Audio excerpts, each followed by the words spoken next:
A heavy hush hung in the air like fog, pressing down on every soul present. Rows of mourners sat with bowed heads, dressed in black, hands trembling around tissues and folded programs. The scent of lilies filled the chapel, too sweet, too still. At the front of the room stood the flag-draped casket of Officer Daniel Granger. Decorated hero, beloved husband, and K9 handler to one extraordinary German shepherd. At the foot of the casket lay Rex, Daniel's loyal partner of 7 years. He wore his black vest with the word police boldly stitched along the side. His chest rose and fell with quiet tension. He didn't fidget, he didn't move, but he was watching. And listening.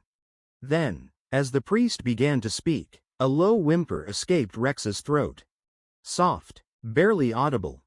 A few heads turned. A woman in the third pew dabbed her eyes and offered a broken smile. "Poor dog," she whispered, "he doesn't understand."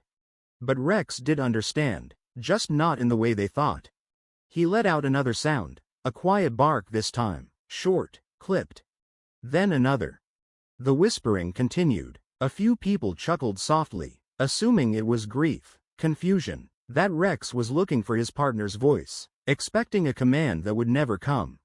But then Rex's body changed. His ears shot forward, his tail stiffened, his stance became alert, tense, not in mourning, but in warning. And then he barked again, this time loud, sharp, piercing. The priest paused mid-sentence. The room shifted. Rex lunged forward suddenly, claws scraping against the polished wooden floor. The officer seated beside him tried to hold the leash tight, to calm him down. But Rex refused.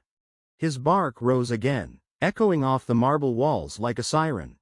People stirred, confusion spread. Officer Bryant, Daniel's longtime friend and colleague, stood slowly from his seat near the front, concern etched across his face.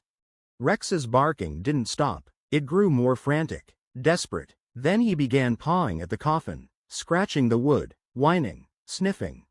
"Easy, boy," Bryant said gently, crouching beside him. "What is it?" But Rex didn't growl, didn't snap. He barked again, right at the base of the casket. Then he began circling it, sniffing furiously, whining as he returned to one specific corner and placed his paw there again. The room went dead still. Officer Bryant leaned in. That's when he heard it. A sound. So faint he thought it might be imagination, but then, it came again. A muffled, high-pitched cry. His face drained of color. "Open it," he said. The funeral director hesitated. "Sir, I'm not sure we can." Bryant's voice dropped, hard with authority. "Open the casket, now." Gasps rippled through the crowd. The director, now pale himself, moved quickly. The lid creaked open with a soft groan of polished hinges. And there, tucked beneath Daniel's folded hands, hidden within the layers of his dress uniform, was something no one expected. A newborn puppy, alive. It squirmed weakly, trembled, its fur still damp from birth, eyes shut tight, nose nudging into the air, searching for warmth, for life. Not a single sound came from the room, not a breath, not a word. The silence felt holy. Rex stepped forward, eyes locked on the tiny creature. His entire demeanor changed, frantic no more, now still and solemn. He sniffed once, then let out a soft whimper. It was not grief. It was recognition. And then something else slipped from beneath the corner of Daniel's jacket, a folded, weathered note. Bryant picked it up carefully, holding it as though it might dissolve. On the outside, written in Daniel's unmistakable handwriting, were the words, "If anything happens to me, please take care of them." Them. Bryant read it aloud, voice cracking. Gasps echoed across the chapel, murmurs turned to open weeping.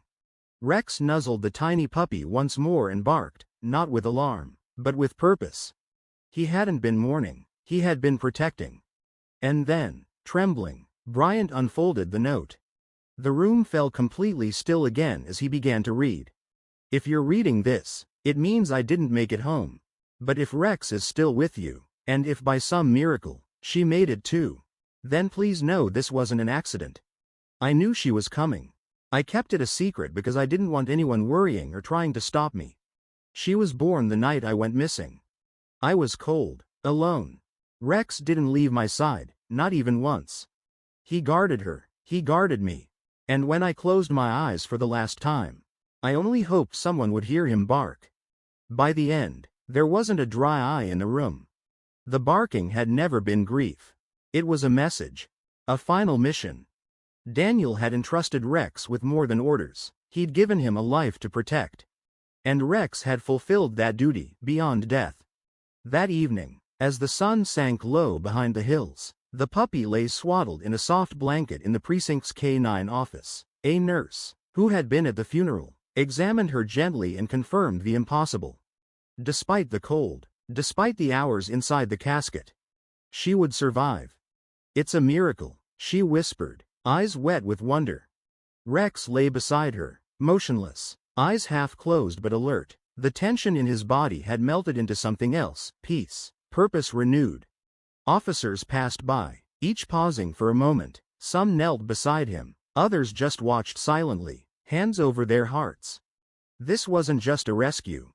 It was sacred. Later, Amanda arrived, Daniel's widow. She held the note close to her chest, her face streaked with tears.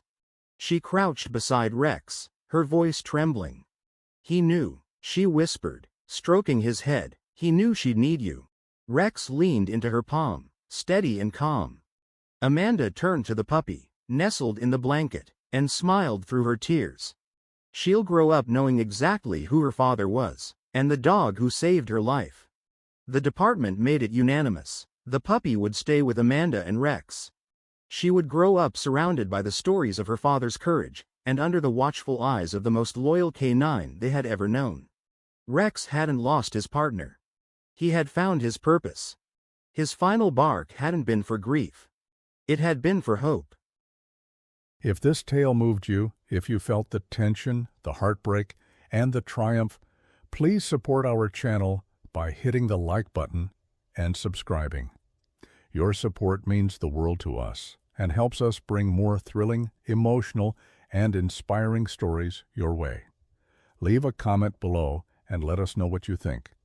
Do you believe dogs have an extraordinary sixth sense? Share your thoughts and personal stories with us. Thank you for watching, and we'll see you in the next video.